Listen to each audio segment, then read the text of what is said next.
I'm really tempted to just get this video done and move along to some of the stuff that needs to happen. But I'm mindful of our Liturgy of the Ordinary practice for this week, which is to remember that we can inhabit our lives allowing for kind of empty space. You know, those moments when we could reach for the television remote or go to a screen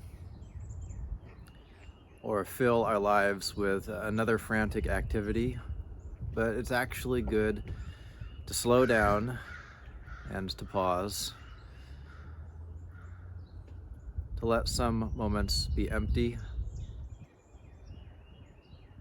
even to feel a little boredom, which I'm not actually sure a lot of the natural world does.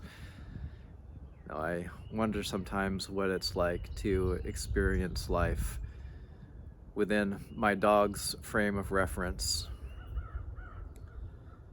or a duck that is just paddling along the water. They have no use of screens, they have no use to try to be productive, they don't move at a frantic pace, they just are.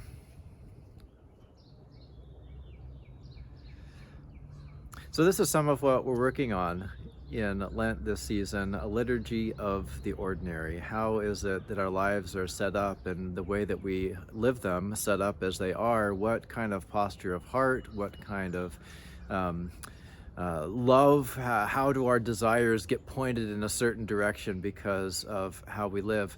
And this week we're going to talk about the body, how God has given us these bodies that we spend so much attention maintaining and so much energy just taking care of them, and how is it that we can receive this as a grace and an opportunity to be with God in our bodies.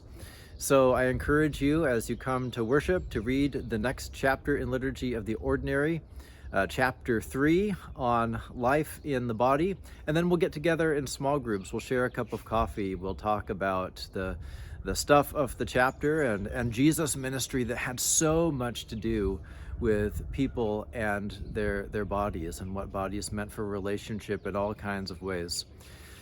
And we continue to hold in our hearts and in our prayers the people of Ukraine and everyone that's caught up in this war in Ukraine. And as we come to our Liturgy of the Ordinary topic, just how significant embodied life is for people who are trapped in war, whether they are fighting it or fleeing it or just enduring it.